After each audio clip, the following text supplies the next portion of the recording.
it's been way too long since the last video, but there's been much needed changes happening in the garage. First of all is that shitty little workbench has gone. However, the biggest change is I have aircon. Spectacular. Over the 3 months of the summer, it's unbearable in the garage. 35 degrees plus, 95+% humidity, sweat drips from every pore. It's fucking miserable. So, can't use it as an excuse not to do any work, eh? Better go on with it. And as for the shitty little workbench, it's been replaced by this length of awesomeness. So now, hopefully, plenty of room to do a bit more work. Alexa, turn on the shelf lights. Okay. What can I say? Everybody needs a bit of automation in their life. Alexa, good night. Okay. And no, I haven't spent a full month just tossing around with Alexa and building a nice new shiny bench. Actual real work has been happening, including adding this weep hole, which I'd entirely overlooked, but one of you kind subscribers reminded me that I needed it. So there you go, feedback working. Cheers. Similar treatment to the passenger side. It needed a little bit of welding in the floor, and then I refabricated the jacking point. After that, it was time to rectify the bottom of the A-pillar.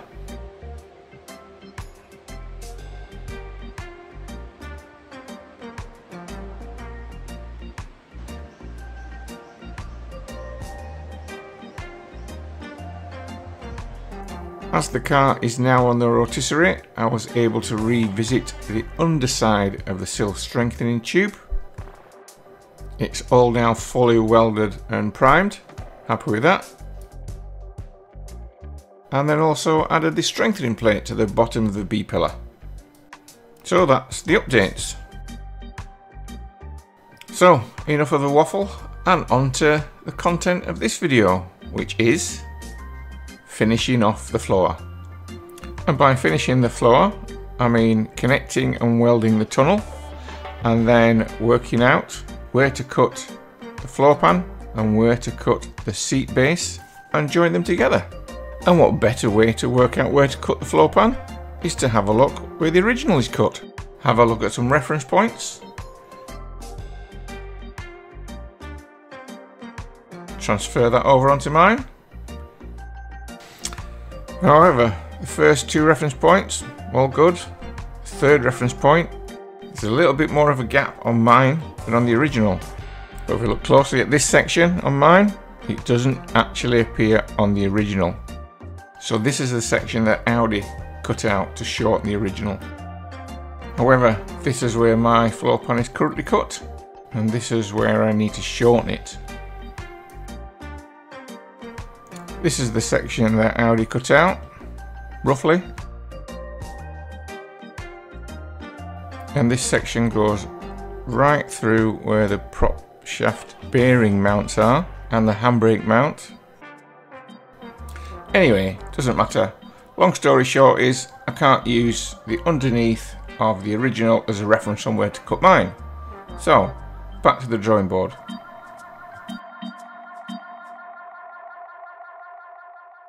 So, I need to go topside and look for some references.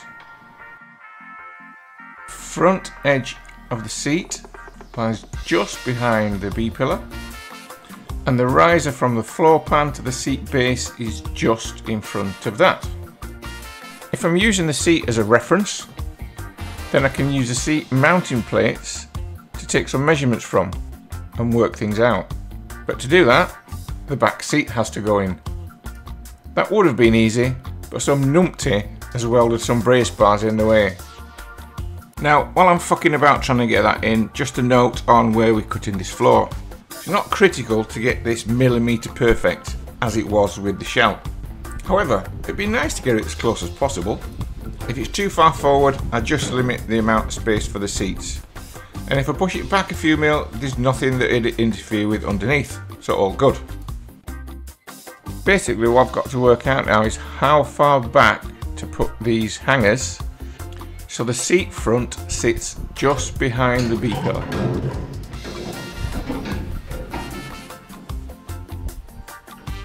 Time for some good old measuring and the laser line.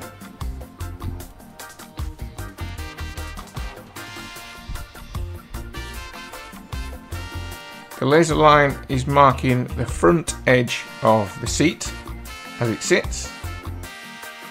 So we need to move this line back, and as it happens, the rear brace bar sits just behind the B-pillar. Close enough to use this reference as the front of where the seat will be. So just there. So I just need to work out the distance between that point and the laser line, and that's how much I need to push the seat backwards.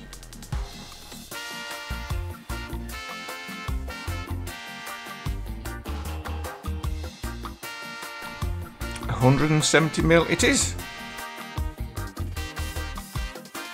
I better write that down so I don't forget. Ah, right. It'd have been great to write it down correctly though, wouldn't it, eh? Or a fuckwit. Anyway, just drop the note and we're good.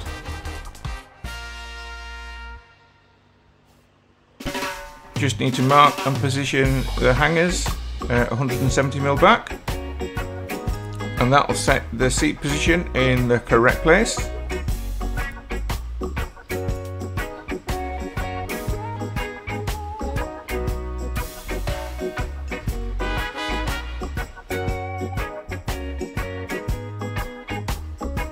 Hopefully I wrote it all down without the extra zero. And then measure and mark where the drop section needs to go in with reference to where the new hangers are. So finally we know where we need to cut the floor.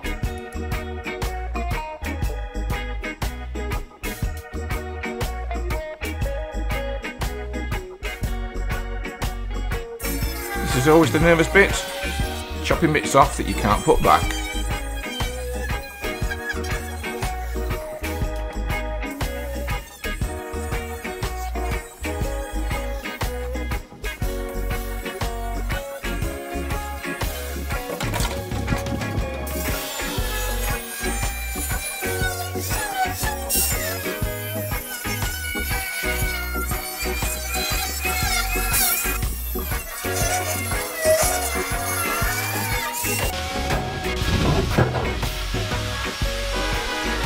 Now transfer the line to underneath because I'm having this drop panel exactly vertical.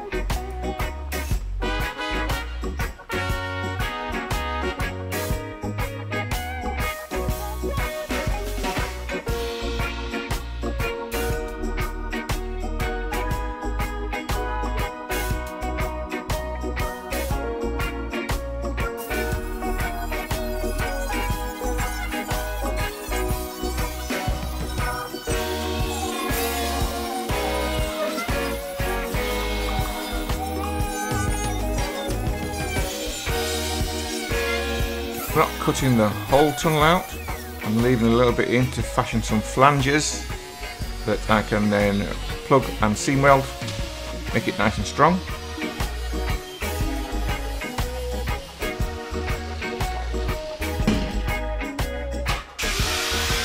Yep, finally time to weld the tunnel.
That's not actually too bad for my welding.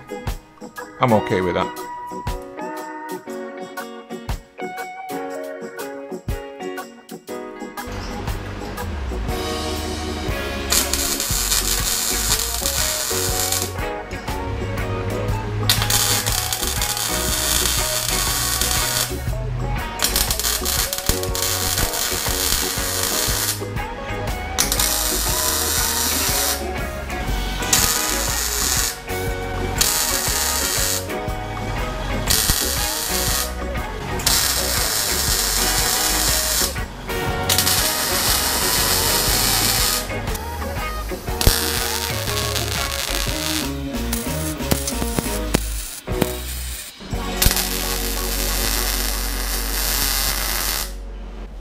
Now on to the main event, closing these massive holes in the floor.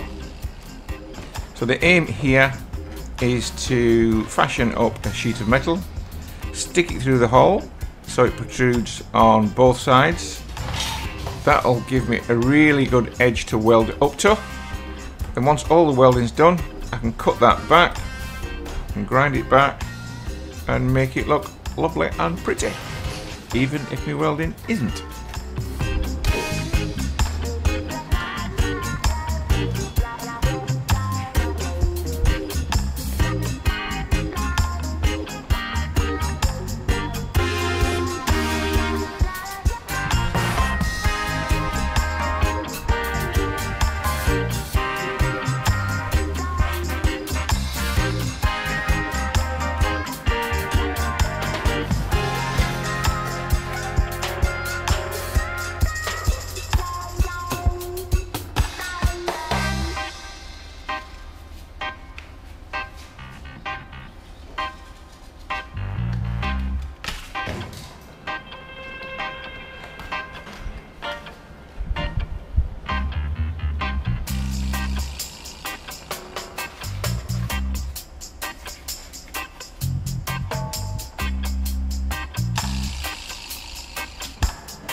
Cut the template a little bit short here, so I'm just marking on where I need to extend the metal plate.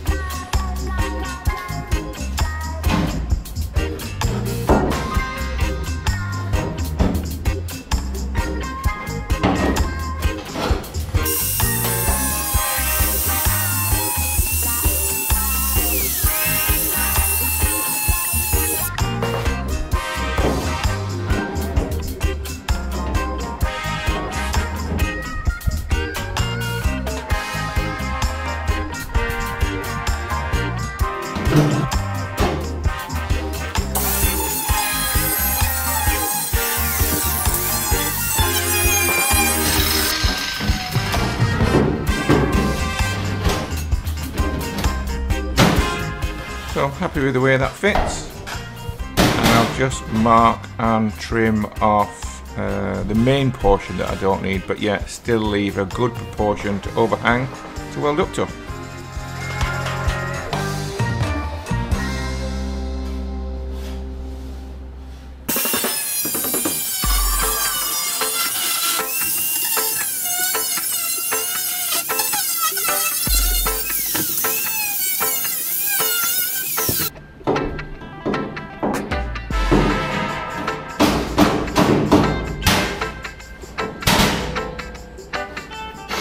Just getting rid of a bit of surface rust here. As I've said before, it's as humid as fuck here in Queensland, and here it doesn't really take long for surface rust to take hold. So yeah, clean it up and treat it. Same with the floor. This cut is showing plenty of signs of rust on the edge since I've cut it, so yeah, all needs cleaning up and treating before I actually weld.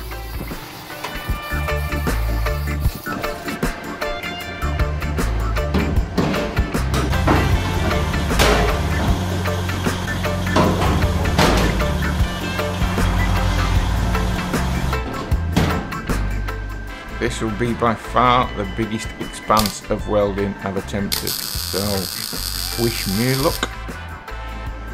And that's right, I'm wearing my invisible PPE welding gloves again.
Quite pleased with that bit.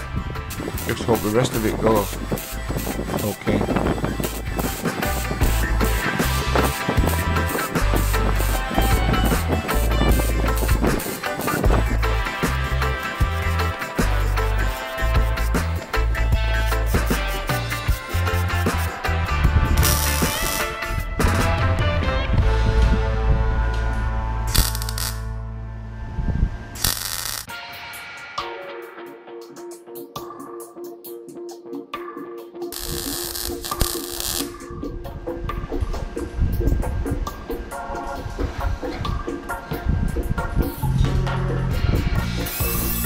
Time to cut the excess off.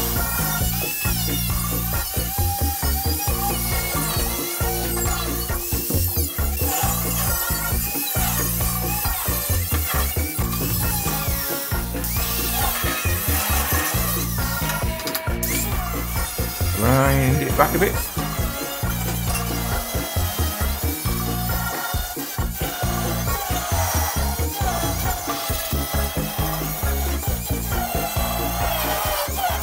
And then a little bit of wire wheel to finish before we treat it with some rust prevention.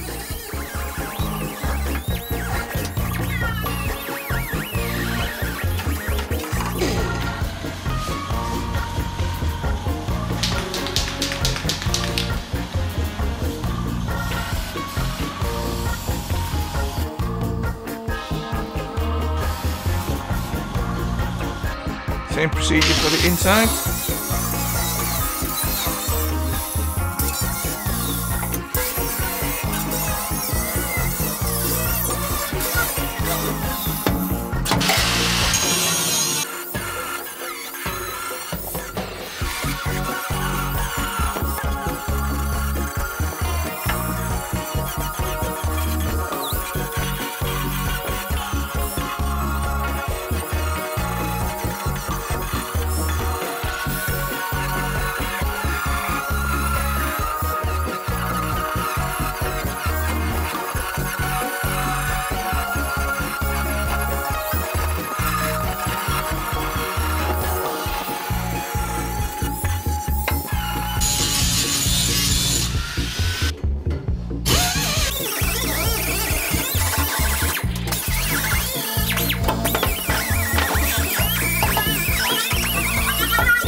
And I'm sure you don't need to see the other side done just the same, but yeah, here we go, finished article. Some of the welding pretty good, some not so good. Not so good bits, I think, where the metal's a little bit thin, so two different thicknesses of metal, yeah, sometimes it blows through, but hey, I'm trying. But overall, I think that's pretty good fit, very strong. And yeah, done, joined together. And that's the markers where the hangers go. So they'll be put on at a later date. But yeah, main floor fabrication done.